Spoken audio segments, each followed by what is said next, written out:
सुमरि नर उतरहि पारा। केवल नाम के बल पर भव सागर से हम पार जा सकते हैं। किसके बल पर? नाम के बल पर। इसलिए काम करते रहना है और नाम जपते रहना है। काम नहीं छोड़ना और नाम भी नहीं छोड़ना। जीवन में कर्म भी जितना जरूरी है। अच्छा बताइए, जीवन में कर्म जरूरी है कि धर्म जरूरी है? यदि दोनों को तुलना करें हम तो ज्यादा महत्व किसका है, कर्म का या धर्म का? जीवन में क्या ज्यादा होना चाहिए, कर्म या धर्म? क्या आप बताओ? क्या? धर्म। आप बताइए। कर्म। आप बताइए। आप बताइए। कर्म ज्यादा है।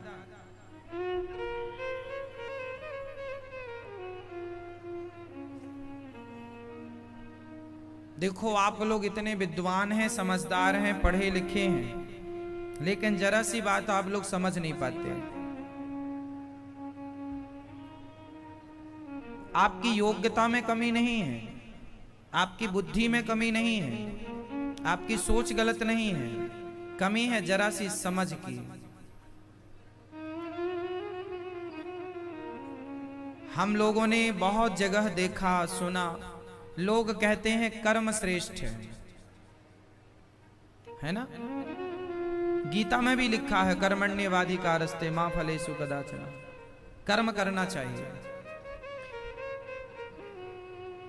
परंतु क्या एक पूरी पुस्तक का एक पन्ना पढ़ के आप क्या पूरी पुस्तक का अर्थ कर सकते हैं? पूरा अर्थ करने के लिए पूरा पढ़ना पड़ेगा। उसी प्रकार कर्म श्रेष्ठ है, लेकिन इतना ज्ञान जिसको है वो आधा ज्ञान है। अभी आपने आधा ही पढ़ा, पूरा क्या है? कर्म और धर्म।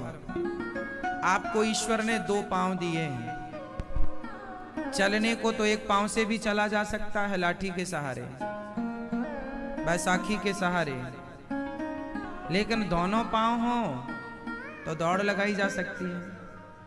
बस यही है। जीवन में एक पांव है कर्म और दूसरा पांव है धर्म।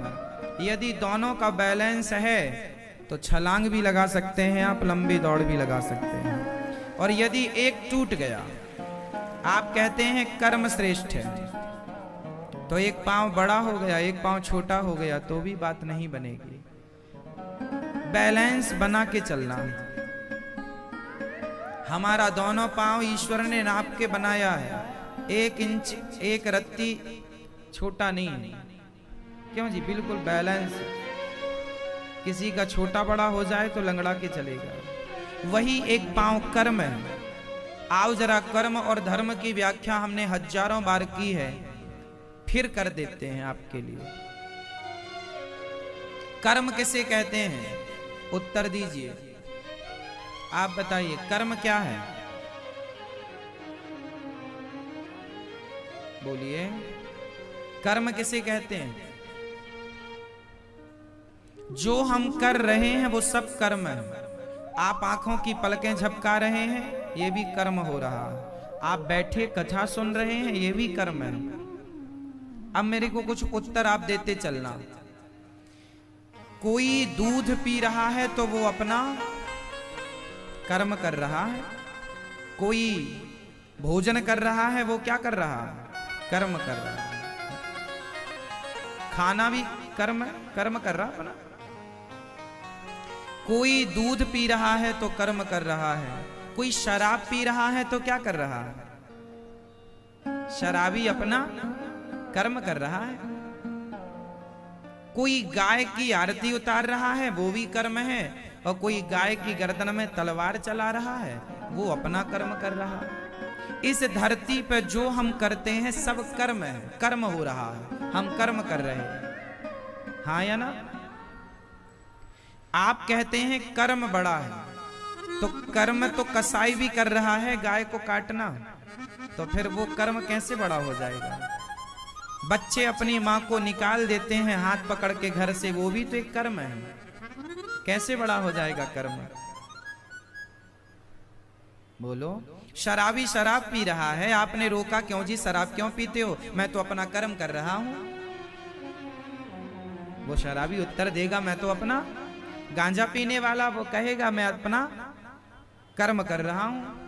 कोई पत्नी को बाल पकड़ के पीट रहा है, आपने रोका क्यों जी? पत्नी लक्ष्मी है, क्यों पीट रहे हो? नहीं, मैं अपना कर्म कर रहा हूं।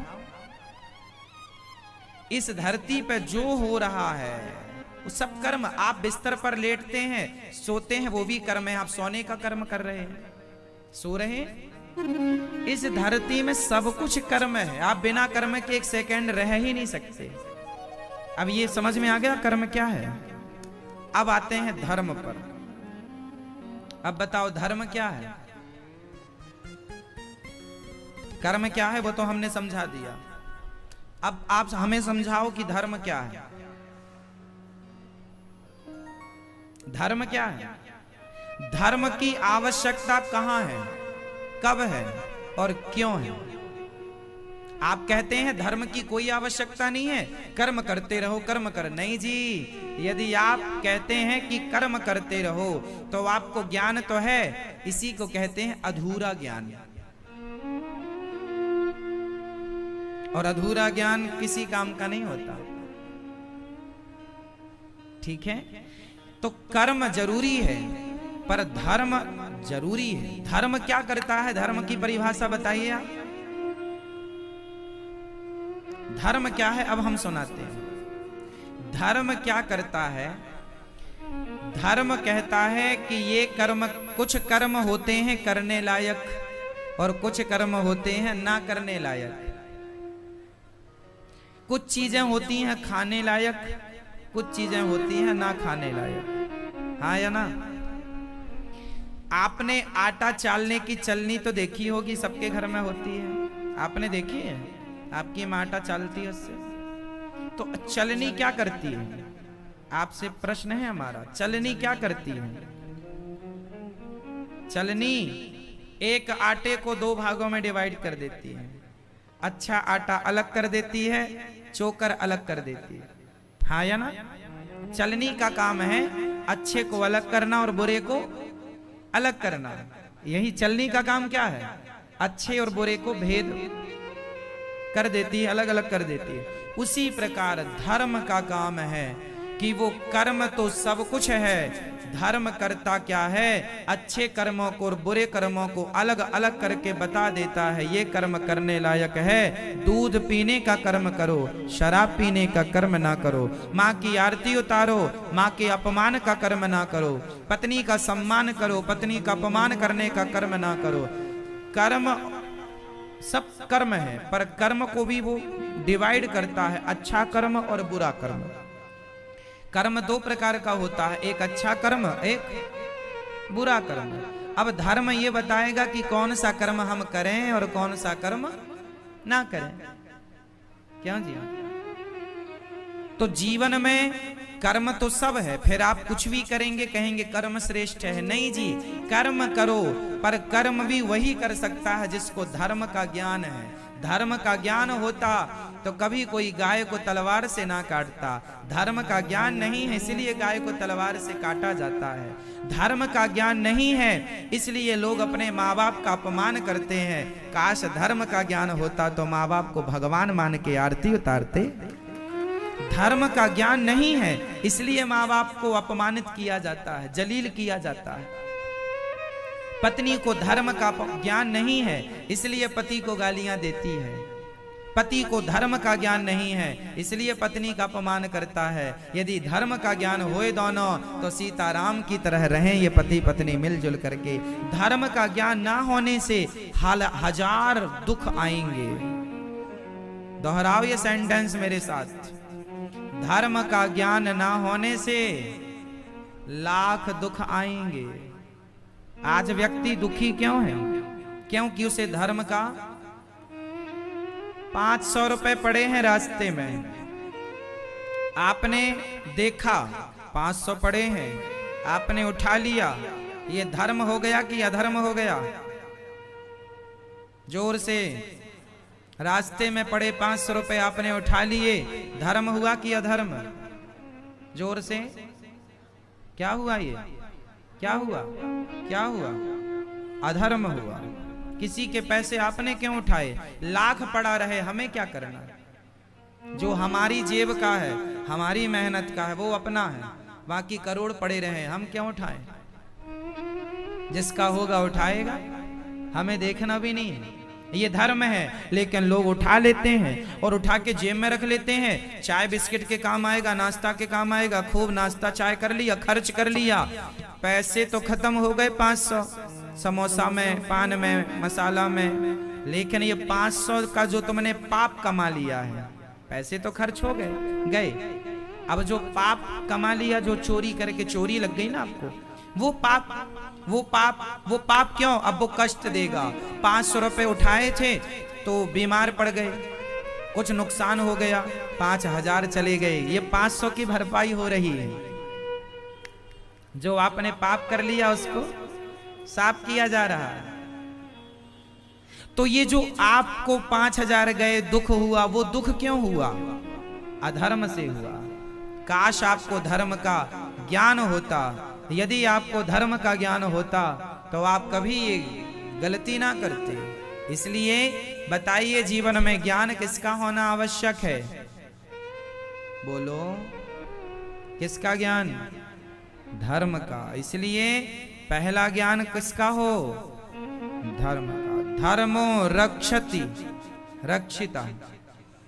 राजा हरिश्चंद्र का नाम सुना है आपने? कौन थे ये राजा हरिश्चंद्र?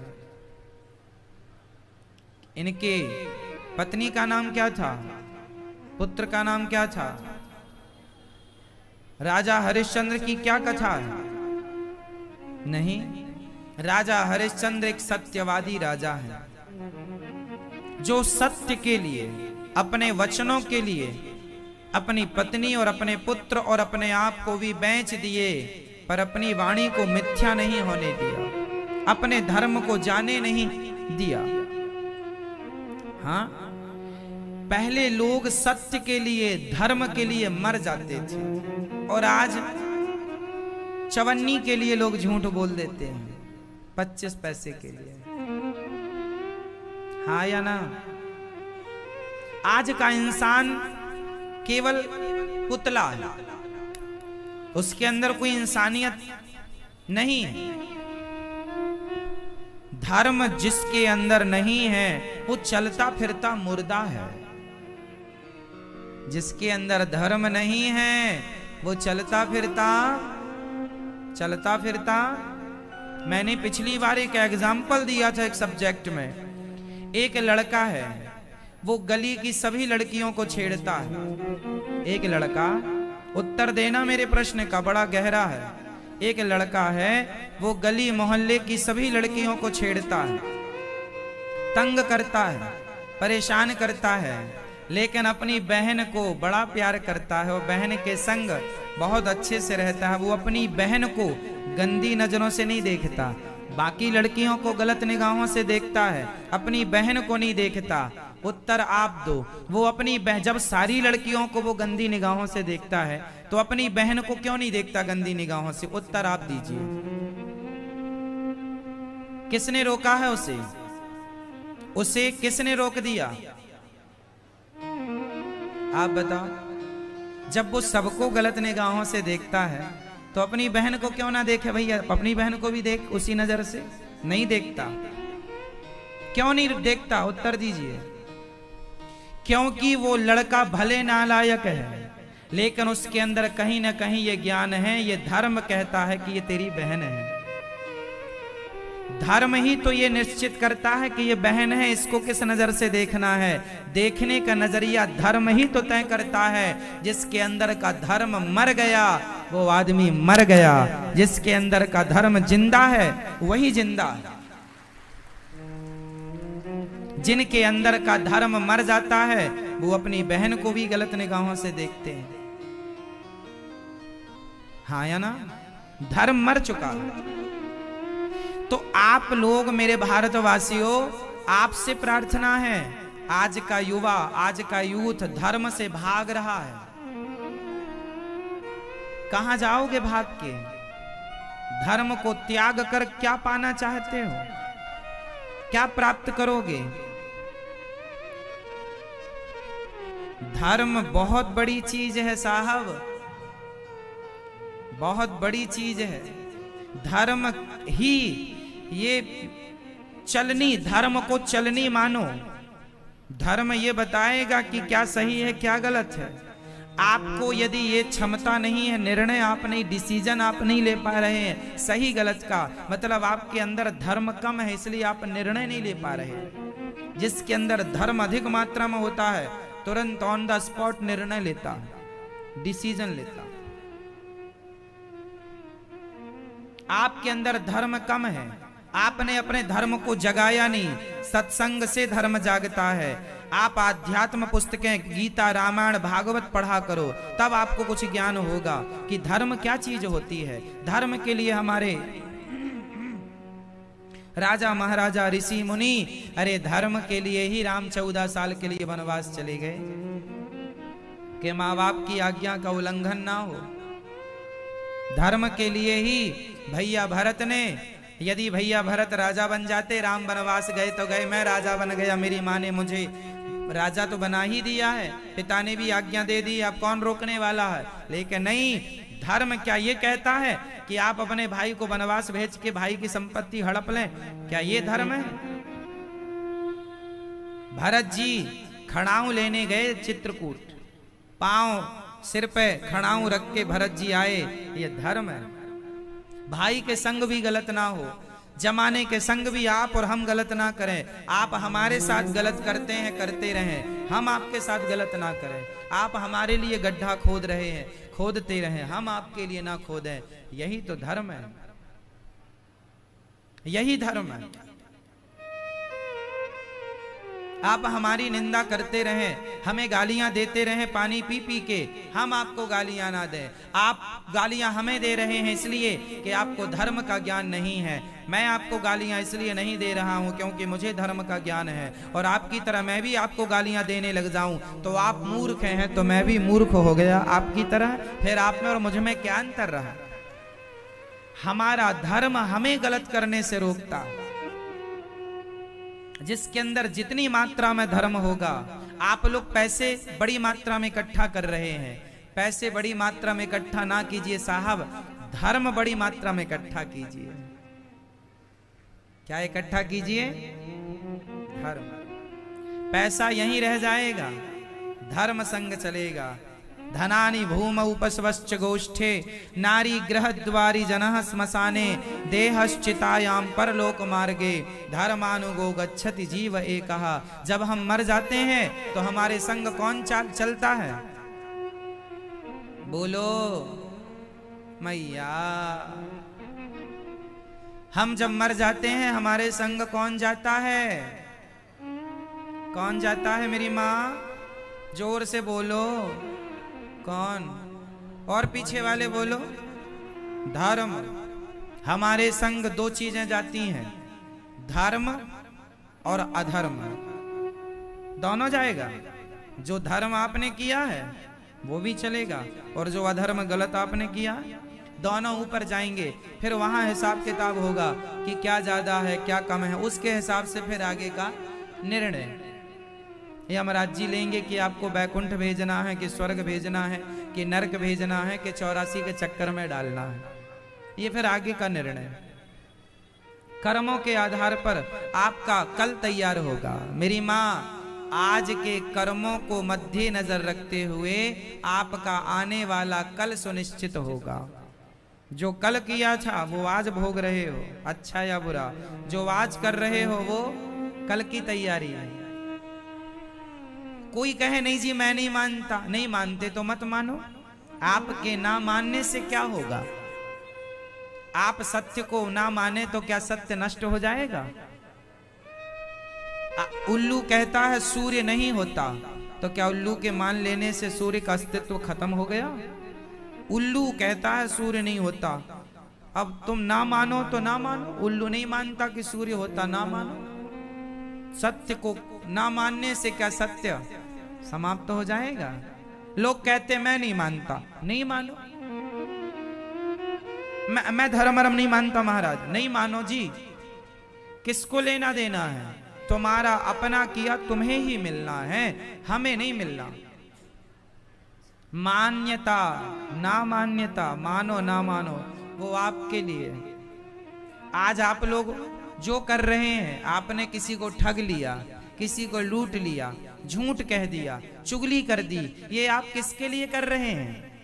आप अपने लिए कर रहे हैं। ये सब आपकी संपत्ति इकट्ठी हो रही है, अच्छाई और बुराई, पाप और पुण्य, ये आप अपने लिए कर रहे हैं। आप हमें ठग लेंगे, माना कि आप दुकानदार हैं, मैं आपके पास आया, आपने मुझे 100 रुपए की चीज 200 रुपए में दे दी, मैं तो लेके आ गया, मुझे लगा भाई इतने की ही होगी, मैं तो संतुष्ट हूं। लेकिन आपने ठगा है, आपको पता है कि मैंने 100 रुपए का बड़ा मुनाफा प्राप्त किया है। अब वो 100 रुपए जो तुमने कमाए, जो उचित है वो तो आप लीजिए, जो उचित मार्जिन है वो तो आप लीजिए, अनुचित आप लेंगे तो वो सब पाप में जमा होता चलेगा, वो पाप फिर आपको भोगना पड़ेगा।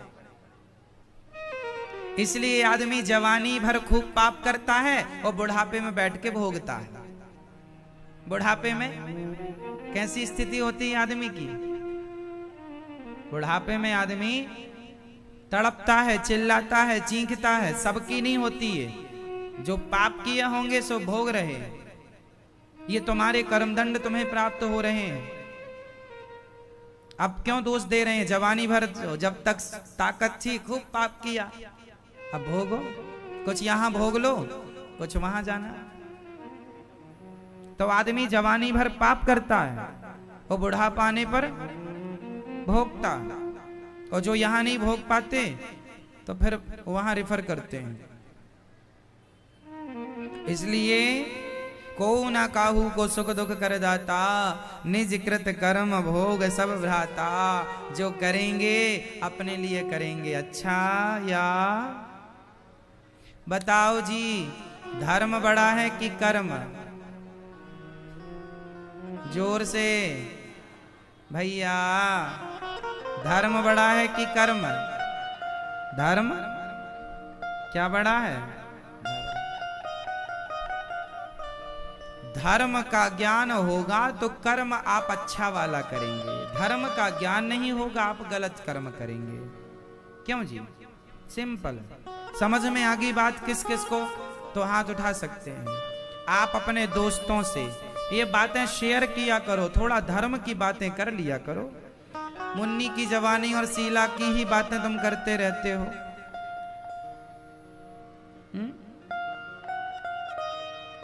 जब देखो आजकल के लोग मोबाइलों में फेसबुक ही चला रहे हैं, व्हाट्सएप ही चला रहे हैं, और शॉर्ट वीडियो ही, छोटी छोटी वीडियो जो बना के लोग डाल देते हैं वही देख रहे हैं, घंटों तक देखते। कोई अर्थ निकल रहा है उससे?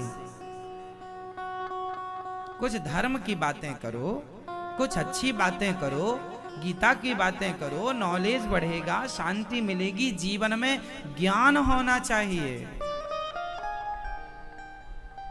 कर्म ठीक बात है, कर्म करना है, परंतु धर्म का ज्ञान रख के कर्म करें तो बहुत अच्छी बात हो जाएगी। आजकल के पढ़े लिखे लोग शराब पीने लग जाते हैं। क्यों पी रहे हैं? बेचारों को धर्म का ज्ञान नहीं। आपके पास कितना पैसा है? लाख, 2 लाख, करोड़, 2 करोड़, 10 करोड़, 100 करोड़? कितने धनवान हैं आप लोग? अच्छा चलो आप नहीं बताएंगे, हमें पता है। चलो हम आपको ये बताएं कि आप यदि 100 करोड़ के मालिक हो जाएं, फॉर एग्जाम्पल, भगवान करे आप सब हो ही जाएं, 100 करोड़ की संपत्ति आपके पास हो, आप यदि 100 करोड़ के मालिक हो गए, माना कि आपकी सारी संपत्ति 100 करोड़ की हो गई या 500 करोड़ की हो गई, भगवान करे खूब हो आपका, तो मुझे ये बताओ, जिस दिन आपके 100 करोड़ रुपए हो जाएंगे आपके पास, या करोड़ रुपए हो जाएंगे आपके पास, उस दिन आप क्या करेंगे? उस पैसे का आप क्या करेंगे? आपसे सवाल, आपके पास 100 करोड़ हो जाएंगे तो आप क्या करेंगे उन पैसों का? बताओ भैया, यहां देख के बताओ, क्या करेंगे आप उस पैसे का?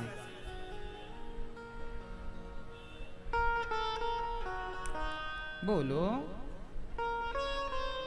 हाँ, घर बनाएंगे आपके पास, चलो सब बताओ मिलके, आपके पास यदि 100 करोड़ संपत्ति आ गई, 100 करोड़ रुपए आ गए, 1000 करोड़ रुपए आ गए, आप क्या करेंगे? क्या करेंगे? धन की सार्थकता किसमें है?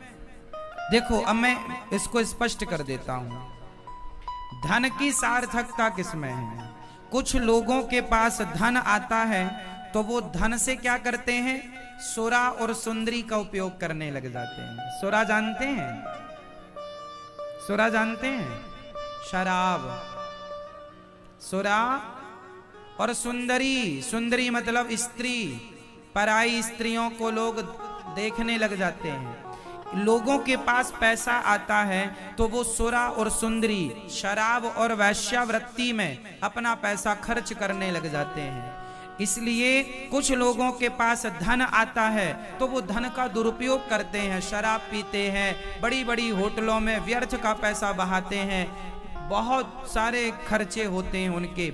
लेकिन कुछ लोगों के पास धन आता है तो वो उस धन से परोपकार करते हैं, दीन दुखियों की सेवा करते हैं, जरूरतमंदों की जरूरतें पूरी करने लग जाते हैं।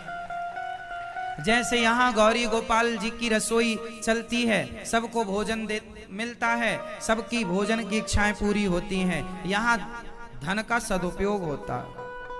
यहाँ हमारी वृद्ध माओं की सेवा होती है। लोगों के पास धन आए तो शुरा सुंदरी में जाता है, और धन यदि सुपात्र के पास आ जाए तो वो धन को धर्म से जोड़कर अपना लोक परलोक दोनों बना लेते हैं।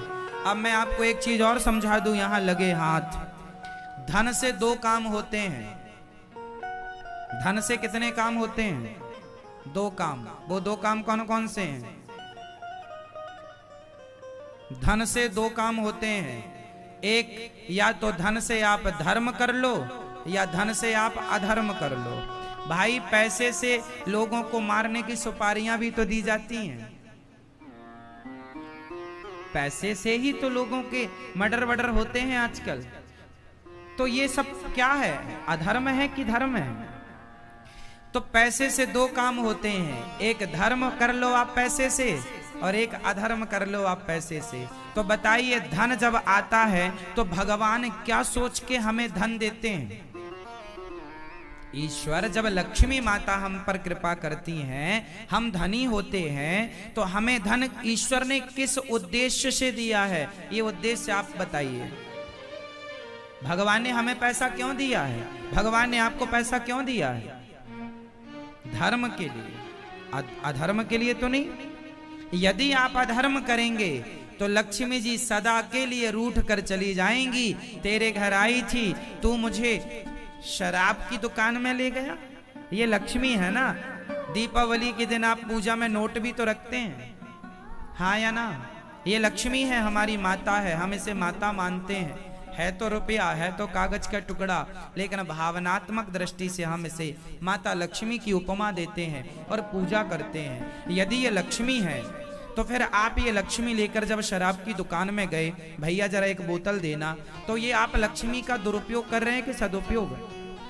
लक्ष्मी कहेगी राम राम, मैं तेरे पास आई कि तू मेरा कोई अच्छा काम करेगा, सदुपयोग करेगा, तू मेरे को शराबी के हाथ में पकड़ा रहा है।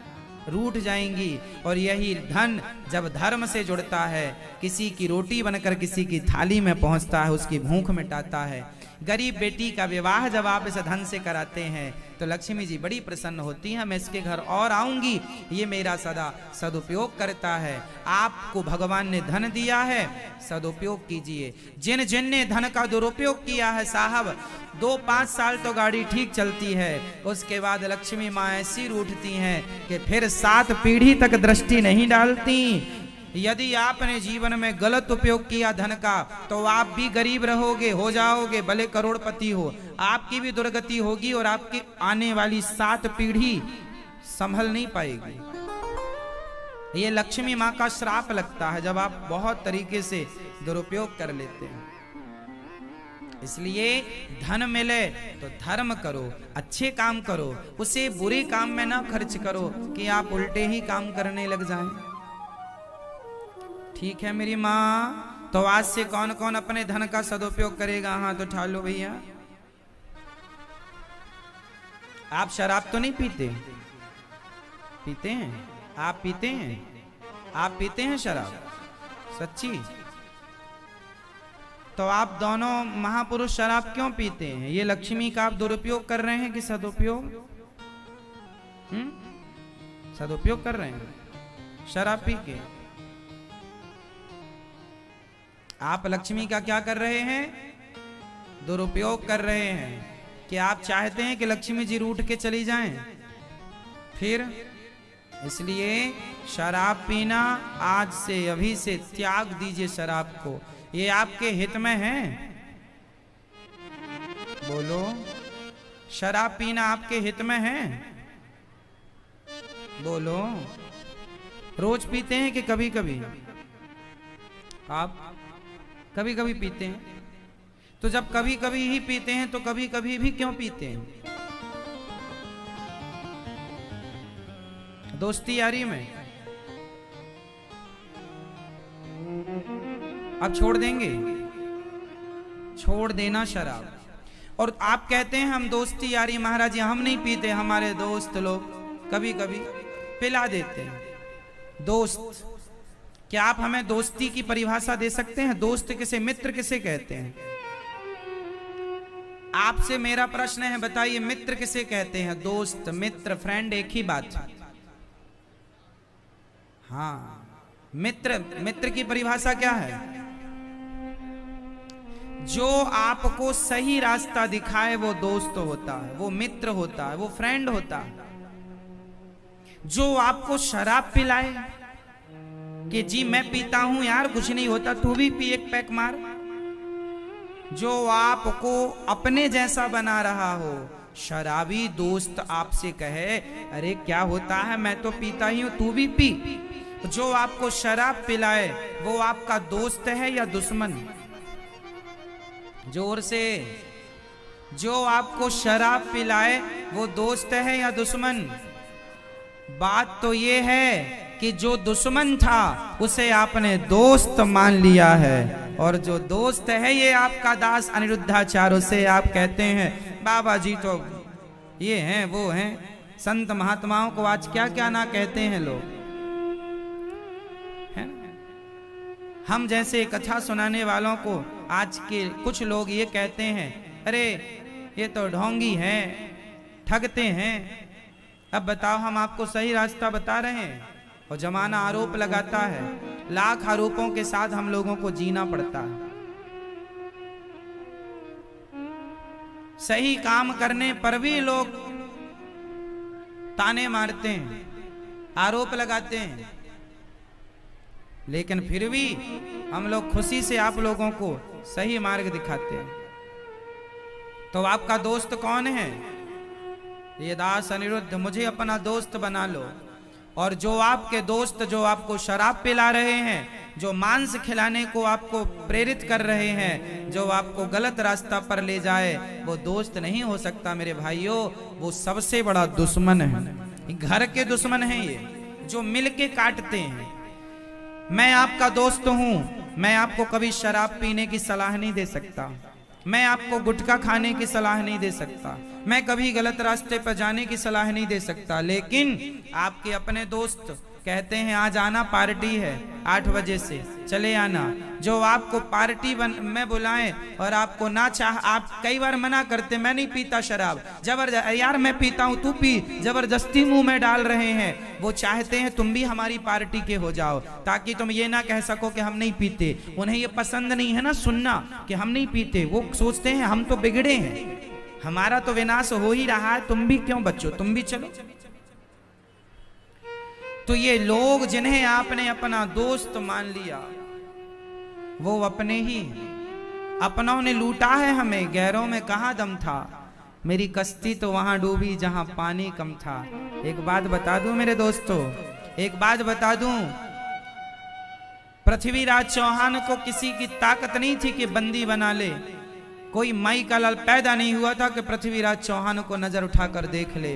वो तो अपने ही गद्दारों ने, जयचंद्रों ने धोखा दे दिया, वरना किसकी मजाल थी। तो आपके ये दोस्त जयचंद ही हैं आज के, जो आपको शराब पिला रहे हैं, आपको गलत रास्ता पकड़ा रहे हैं, ये आज के जयचंद हैं। हाँ या ना?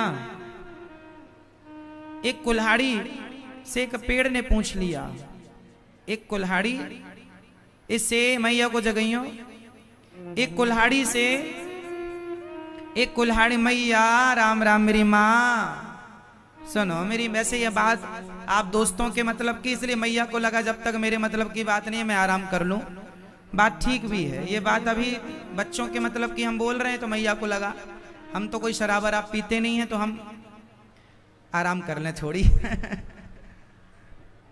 हाँ मेरी माँ थक जाती हो, ठीक है। सुनो, एक दिन कुल्हाड़ी से एक वृक्ष ने, पेड़ ने पूछ लिया, अरे कुल्हाड़ी, कुल्हाड़ी जानते हैं? कुल्हाड़ी तू हमें क्यों काटती है? जंगल के जंगल तूने उजाड़ दिए, हमने तेरा क्या बिगाड़ा है? जंगलों को कौन काटता है? कुल्हाड़ी।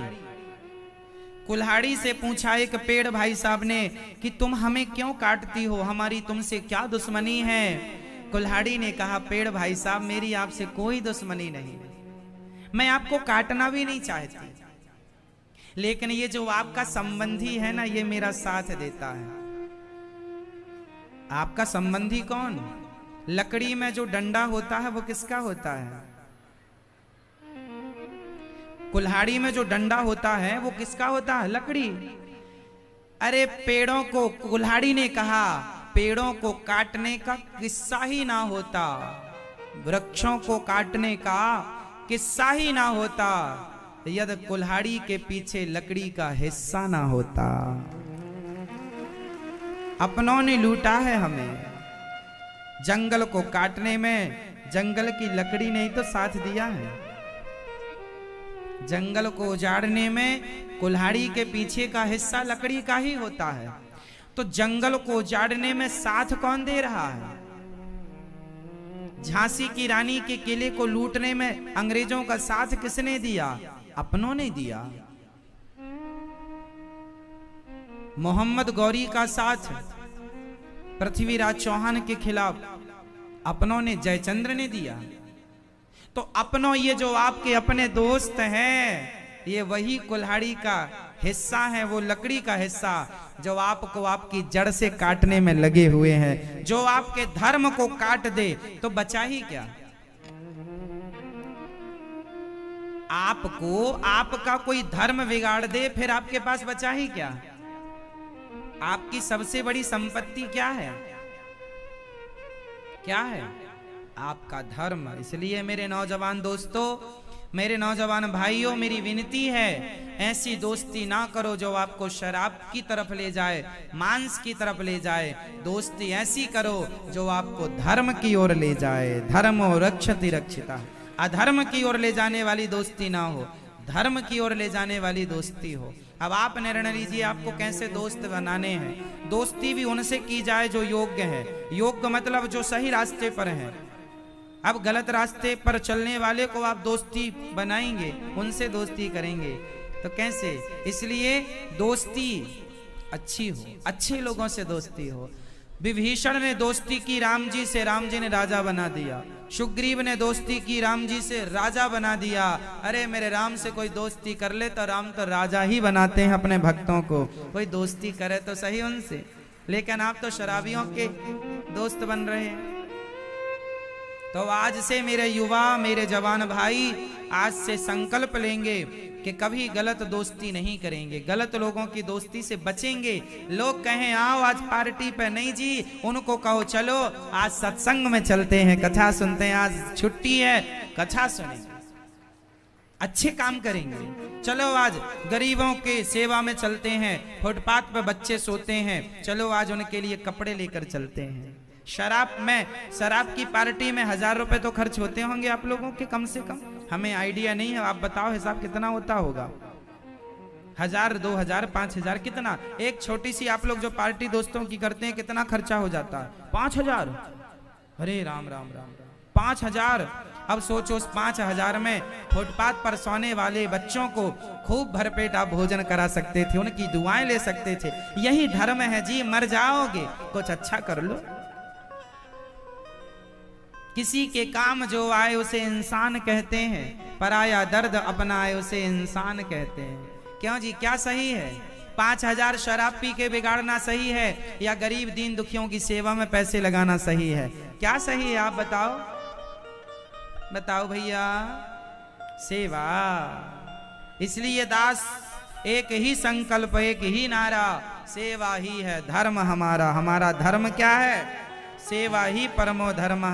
हमने केवल सेवा करना सीखा है, केवल सेवा। हम क्या करना जानते हैं? इसके सिवा हम कुछ जानते नहीं है।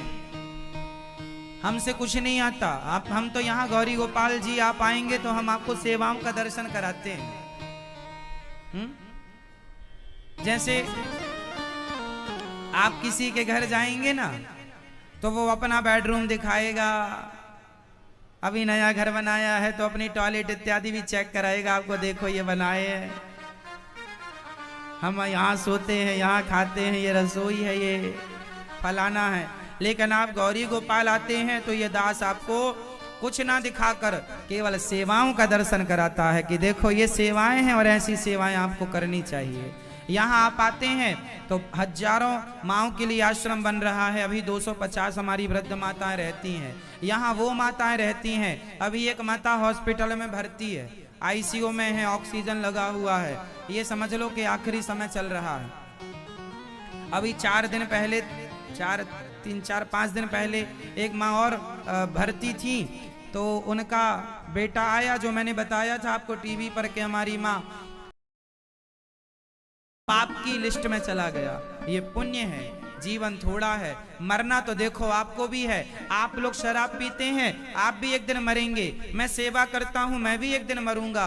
पर हिसाब किताब जब वहां होगा तो वहां रास्ते अलग अलग हो जाएंगे। इसलिए अभी से कुछ अच्छा किया जाए जीवन में। मुझे नहीं पता कि पुण्य करने वाले को क्या गति होती है, मुझे नहीं पता, मैं इतना ज्ञानी नहीं हूं। लेकिन फिर भी मैं पुण्य करूं, अच्छे काम करूं, किसी का दिल ना दुखाऊं। मुझे पता है ये गलत है तो क्यों करूं, मुझे पता है ये सही है तो क्यों ना करूं।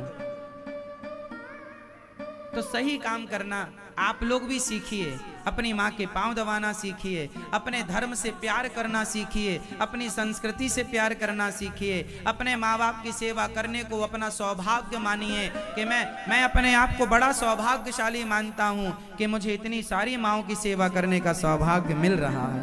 इस जन्म में, इस घोर कलयुग में भी ईश्वर ने मुझे इस लायक समझा कि मैं सेवा कर सकूं। सेवा से बड़ी कोई पूजा नहीं है, सेवा से बड़ा कोई धर्म नहीं है। आप से बस यही विनती है, अपने अपने माँ बाप की सेवा करो। गरीबों, कोई भूखा ना मरे, कोई भूखा ना रहे। यहाँ गौरी गोपाल जी की रसोई चलती है साहब। जब लॉकडाउन लगा था ना पूरे देश में, उस समय वृंदावन में तो रिक्शे वाले बहुत हैं। रिक्शे, जब यात्री आते हैं तो रिक्शे से उनकी 2 रोटी चलती है। पर लॉकडाउन में तो वृंदावन कोई नहीं आ रहा था उस समय जब लॉकडाउन था 2020 का, है ना। जब पहला और दूसरा जब लॉकडाउन लगा दोनों, तो वृंदावन पूरा खाली था भक्तों से, क्योंकि मंदिर बंद थे। अब बाहर के कोई यात्री था नहीं। तो ये रिक्शे वाले जो बिल्कुल रिक्शे पर ही निर्भर थे, वो लोग रोटी के लिए परेशान हो गए। तब यहाँ गौरी गोपाल जी की रसोई और गौरी गोपाल जी का अन्न क्षेत्र चलता था। और तब से ये पुराना उस समय का अन्न क्षेत्र आप देख रहे हैं। जब सभी लोग भोजन लेकर, रिक्शे वाले जितने हैं उनके बच्चे, एक बहन मेरे से आकर बोली, महाराज जी केवल 5 दिन का सिलेंडर बचा हुआ है, सिलेंडर में 5 दिन की गैस बची हुई है, अब कोई ऑप्शन नहीं है। तब यहाँ हजारों लोगों को निःशुल्क भरपेट भोजन बांटा गया। जितने आए जो आए सबको भोजन बांटा गया। और तब से आज तक यहाँ पर ये भोजन की सेवा चल रही है। कोई भी आए, रोज लगभग 20,000 लोगों का भोजन यहाँ चल रहा। कोई आए, कितने भी आए, सबको भोजन फ्री मिलता है। ये सेवा, ये सेवा है। इससे बड़ी सेवा नहीं होती है, नहीं हो सकती है। इसलिए धन आए आप लोगों के पास तो उसे बचाओ, अपना ही उपयोग कर लो भैया, अपनी बिजनेस में लगा लो, अपनी काम में लगा लो। और बच जाए थोड़ा और तो जरा गौरी गोपाल में चल रही सेवाओं की तरफ ध्यान दे देना कि आपके धन की यहाँ भी जरूरत है। यहाँ गौरी गोपाल गुरुकुल हम बनाने जा रहे हैं, जहाँ सभी बच्चों को निःशुल्क शिक्षा मिलेगी, सबको शिक्षा मिलेगी, वेद और विज्ञान की निःशुल्क शिक्षा। तो आप सब इन सेवाओं से अपने आप को जोड़ सकते हैं। प्रिय भक्तों, कर्म और धर्म दोनों का बैलेंस आपको सारी जिंदगी बनाकर चलना है। आपको इस बात का पूरा ख्याल रखना है। कौन कौन रखेगा से ख्याल? धर्म का बैलेंस बना के चलोगे, धर्म बना रहेगा, धर्म तो नहीं जाएगा। आज के बाद कोई आपसे पूछेगा कि कर्म श्रेष्ठ है कि धर्म, तो आप ये बताएंगे कर्म तो श्रेष्ठ है, पर धर्म के बिना कर्म हो ही नहीं सकता, क्योंकि नॉलेज नहीं है कि क्या करेंगे। भाई पंचर, साइकिल का पंचर बनाने वाले को भी ये नॉलेज होना चाहिए ना कि पंचर कैसे बनता है। तो जो नॉलेज है वही तो धर्म है, कि उससे ज्ञान है कि यहाँ ही पट्टी लगेगी, यहाँ से लोचन लगेगा, यहाँ से खोलेंगे तो ठीक रहेगा। तो धर्म का ज्ञान है तो पंचर बनता है, धर्म का ज्ञान नहीं है। धर्म का मतलब खोलने का आइडिया नहीं है, टायर कैसे खोलें, पंचर कैसे बनाएं। तो जीवन में ये पता ही नहीं है कि कर्म कौन सा करें, तो धर्म बताएगा। इसलिए राजा परीक्षित जब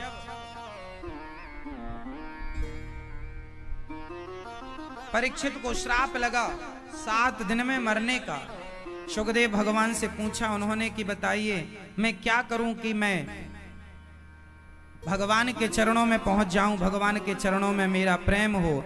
सुखदेव भगवान ने कहा राजन, यदि आप के पास समय कम है तो आपको भगवान की कथा श्रवण करनी चाहिए, भगवान का दिव्य चरित्र, दिव्य लीलाओं को सुनना चाहिए।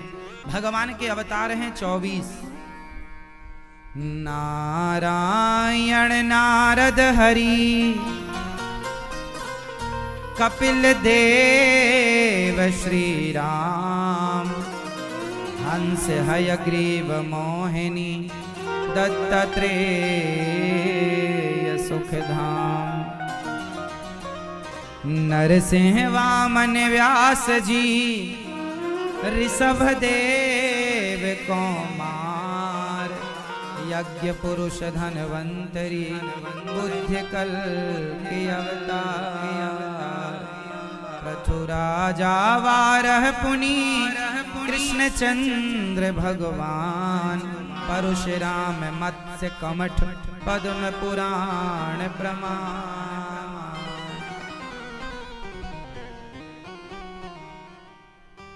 भगवान के 24 अवतारों की भागवत जी में चर्चा है। भागवत एक दिव्य ग्रंथ है जो हमें ये बताता है कि भगवान की सेवा करो, माँ बाप की सेवा करो, धर्म का आचरण करो। एक बार व्यास जी महाराज ने 17 पुराण लिख दिए, पर मन बड़ा असंतोष था, असंतुष्ट था। तब नारद जी ने कहा आप बड़े उदास हैं, क्यों? बोले मैं 17 पुराण लिखने पर भी उदास हूं। क्यों? आपने अभी तक भागवत नहीं लिखी। नारद जी बोले मैं पिछले जन्म में दासी पुत्र था, मेरे घर में कुछ संत आए, मेरी माँ एक ब्राह्मण के घर में झाड़ू पोंछा बर्तन करती थी, तो पंडित जी के घर कुछ साधु आए, तो मेरी माँ ने साधुओं की खूब सेवा की और मैंने भी चरण दबाए। तो साधुओं ने मुझे एक मंत्र दिया, उस मंत्र का मैंने जाप किया और संत जाने लगे तो मैं भी पीछे चल पड़ा। संतों ने रोक दिया, माँ की सेवा करना तुम्हारा धर्म है, जब माँ की सेवा पूरी हो जाए तो इस मंत्र का जाप मन लगा के करना। नारद जी की माँ को एक दिन सांप ने डस लिया, नारद जी की माँ मर गई। उन्होंने माँ का संस्कार किया, क्रियाएं की और सीधा जंगल में जाके उसी मंत्र का जाप किया, मन यहाँ वहां नहीं लगाया। जब जाप किया तो पिछले जन्म में दासी पुत्र थे और भजन का प्रभाव ये है, तप का प्रभाव ये है कि वो ब्रह्मा पुत्र नारद बन करके दुनिया में जाने और पहचाने जाते हैं। किसके बल पर? सेवा के बल पर। साधुओं की क्या की थी? क्या की थी? सेवा, संतों की सेवा। आप लोगों का एक कॉमन सवाल होता है, महाराज जी हम सबके साथ अच्छा करते हैं, हमारे साथ तो बुरा होता है। ये सवाल सबका है। यदि भारत में 135 करोड़ लोग रहते हैं तो 135 करोड़ लोगों का सवाल है ये, महाराज जी हम सबके साथ अच्छा करते हैं, हमारे साथ बुरा होता है। किस किस का ये सवाल है, फिर मैं उत्तर दूं। किस किस का सवाल है, ये हाथ उठा के बताओ भैया। जिनका है उठाओ। कभी तो ये सवाल आपके मन में आया होगा, मैया ओ मेरी माँ, ये सवाल आपका है कि नहीं? बोलो मेरी माँ। चलो उत्तर लो। अच्छा ये बताओ, आप सबके साथ अच्छा करते हैं, आपके साथ बुरा क्यों होता? आपसे पूछ रहा हूं, क्यों होता? उत्तर सुनो। हम सबके साथ अच्छा करते हैं, हमारे साथ बुरा होता है। इस प्रश्न का उत्तर यह है कि आप लोग जिसके संग अच्छा करते हैं, आप उसी से ये अपेक्षा रखते हैं, आप उसी से ये उम्मीद रखते हैं कि वो भी आपके साथ अच्छा करे। क्यों जी? लेकिन जब वो नहीं करता तो आपको लगता मैंने देखो इसके साथ कितना अच्छा किया और इसने तो मेरी तरफ ध्यान भी नहीं दिया। यही तो है ना मामला। अब समझो, आप सबके साथ अच्छा कीजिए, लेकिन आप दुनिया से ये उम्मीद ना कीजिए कि वो भी आपके साथ अच्छा करेंगे। क्योंकि आप जब सबके संग अच्छा करते हैं तो वो लोग आपकी अच्छाई का फल वो नहीं देते। अच्छाई का फल भगवान कहते हैं तू कर्म कर, फल मैं दूंगा। तू सबके साथ अच्छा कर, तेरे साथ अच्छा मैं करूंगा। वो नहीं करेगा जो जिसके साथ तूने अच्छा किया। मैं बैठा हूं, मैं दूंगा फल। अच्छाई आप सबके संग कीजिए साहब, उनसे अपेक्षा ना कीजिए। आम का पेड़ सबके साथ अच्छा करता है, छाया देता है, खाने को मीठे मीठे फल देता है, लेकिन दुनिया उसे लाठियां मारती है, पत्थर फेंकते हैं। आम पर पत्थर और लाठियां फेंके जाते हैं कि नहीं? वो तो सबके साथ अच्छा करता है। आप कहते हैं मैं सबके साथ अच्छा करता हूं, मेरे संग बुरा। आम सबके संग अच्छा करता है, फिर भी लाठियां डंडे उसे पड़ते हैं। वही है, आप सबके साथ अच्छा कीजिए, आप सबके साथ अच्छा कीजिए। आपके पास अच्छाई है तो आप अच्छाई दीजिए। दुनिया के पास जो होगा वो देगा, लेकिन आप विश्वास रखिए कि आपने सबके साथ अच्छा किया है तो लोग भले आपका बुरा करने की कोशिश करें, पर भगवान आपके संग हैं, वो आपके संग अच्छा करेंगे। तो विश्वास भगवान पे हो, दुनिया से अपेक्षा ना हो। आप लोग ये चाहते हैं कि आप भी हमारे संग अच्छा करें, नहीं करेगा, नहीं करेगा। दुनिया लोगों की ऐसी फितरत होती ही नहीं। आप सिर काट के रख दीजिए किसी के लिए, फिर भी वो आपकी कोई ना कोई कमी निकाल देगा, दोष निकाल देगा कि तुम में ये कमी आ। ये दुनिया ऐसी है। दुनिया ने तो माता सीता को भी दोषी करार दे दिया। दुनिया ने तो माता सीता को भी दोष लगा दिया, हाँ या ना? तो भगवान को ना छोड़िए, दुनिया देते हैं भगवान को धोखा, इंसान को क्या छोड़ेंगे। आपने एक गीत सुना होगा, बहुत उसकी अच्छी अच्छी लाइनें हैं, है ना? कसमें वादे प्यार वफा सब, है ना? कसमें वादे प्यार वफा सब, बातें हैं बातों का क्या। तो ये दुनिया है साहब, देते हैं भगवान को धोखा, इंसान को क्या छोड़ेंगे। किसी को नहीं छोड़ते ये लोग।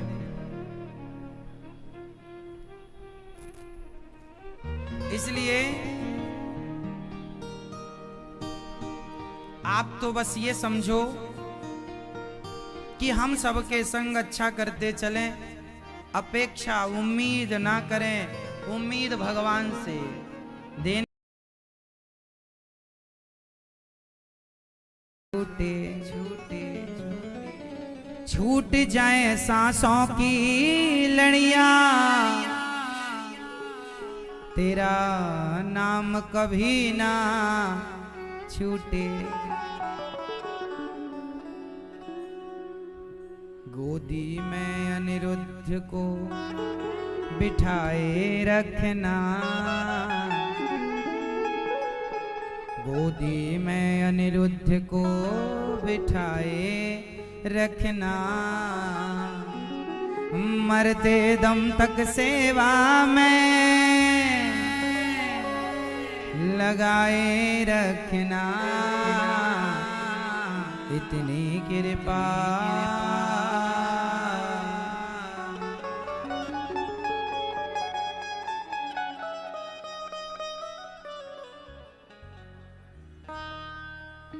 भगवान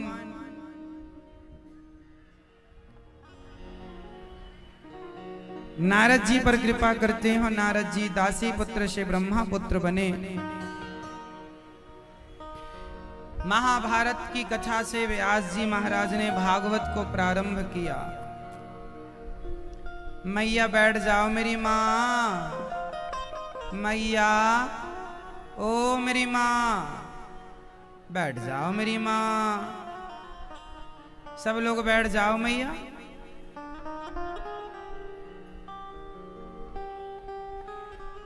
जल्दी बैठो, फिर आपको कथा सुनाए अच्छी सी।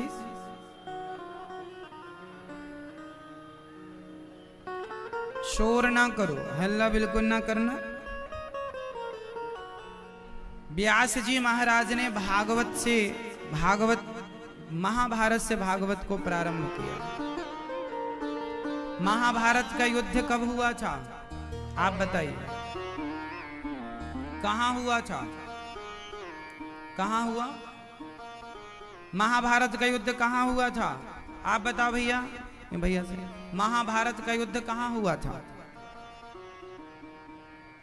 कहां हुआ था? कब हुआ था? कब हुआ था?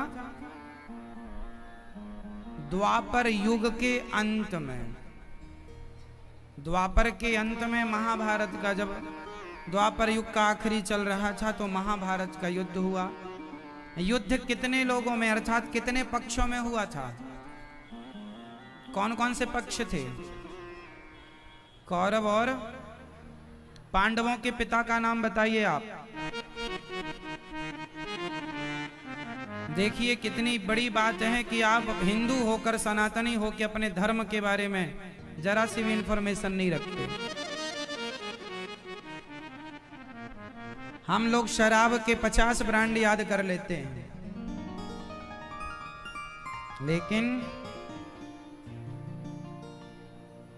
लेकिन अपने धर्म के बारे में जरा भी जानकारी ना हासिल करना चाहते, ना संजो के रखना चाहते। पांडवों के पिता का नाम क्या है? पांडु। और कौरवों के पिता का नाम आप बताइए। आप बताइए कौरवों के पिता का नाम। धृतराष्ट्र। क्या नाम है कौरवों के पिता? धृतराष्ट्र के बड़े पुत्र का नाम बताइए आप। आप बताइए, आप बताइए। दुर्योधन। दुर्योधन किसका बेटा है? आप बताओ, दुर्योधन किसका बेटा है?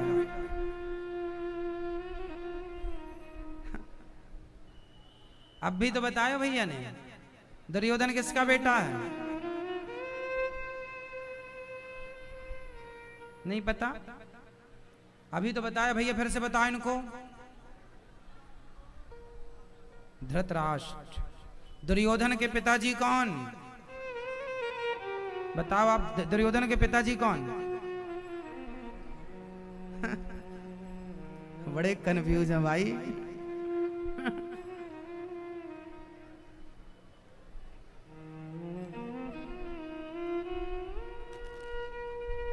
दुर्योधन के पिताजी कौन? और दुर्योधन के फादर? पांडु, लो बदल गए बयान। पिताजी हो गए धृतराष्ट्र और फादर हो गए पांडु।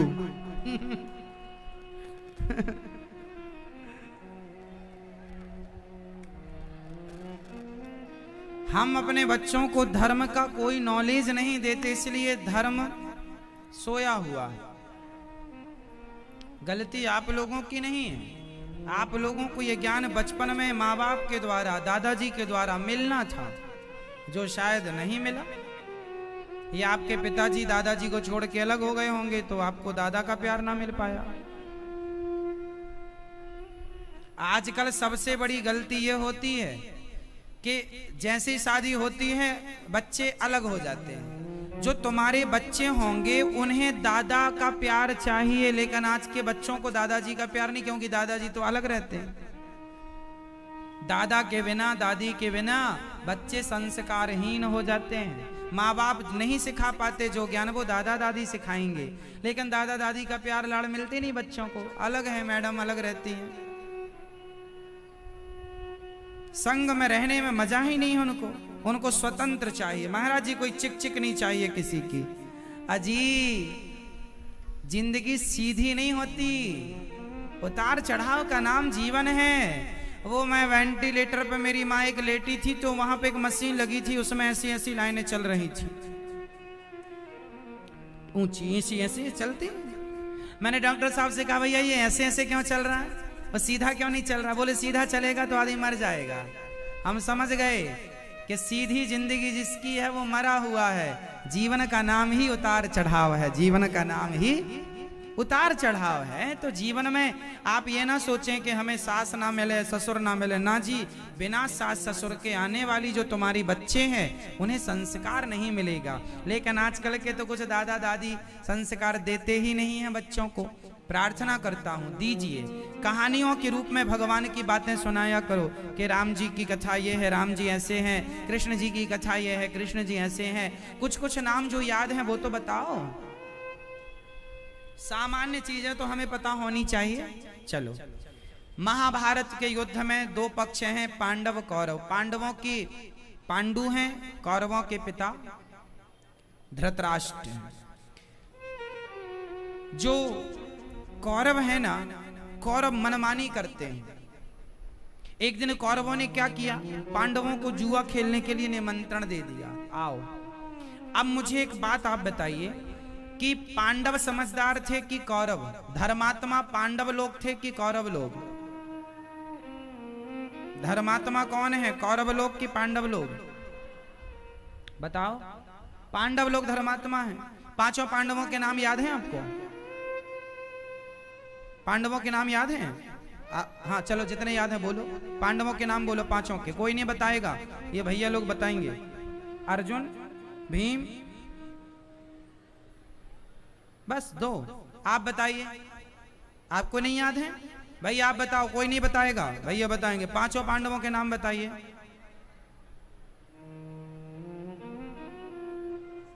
हाँ जोर से मैं सुनो। युधिष्ठिर, भीम, युधिष्ठिर, भीम, तीसरे हाँ? नकुल, सहदेव। एक बचे हैं अभी, फिर से बोल दो एक बार। युधिष्ठिर, भीम, अर्जुन, नकुल, सहदेव। ठीक है, पांच पांडव। पांचों में सबसे बड़े कौन है ये आप बताओ। पांचों में सबसे बड़े कौन है बताओ? नहीं पता?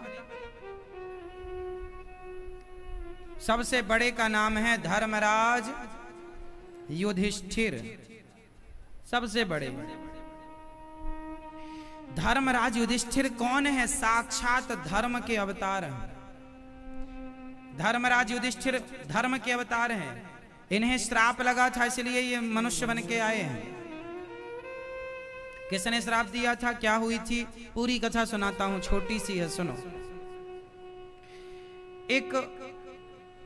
एक बार एक जंगल में एक राजा के यहां चोरों ने चोरी की। कहानी छोटी सी है, सुनना। ये युधिष्ठिर के पूर्व चरित्र की बात है। युधिष्ठिर जी पहले क्या थे? युधिष्ठिर जी की गाथा है। इन्हें मनुष्य क्यों बनना पड़ा, पूरी बात समझ में आएगी। एक बार एक राजा के यहां चोरी हुई, तो चोरी करके चोर जंगल के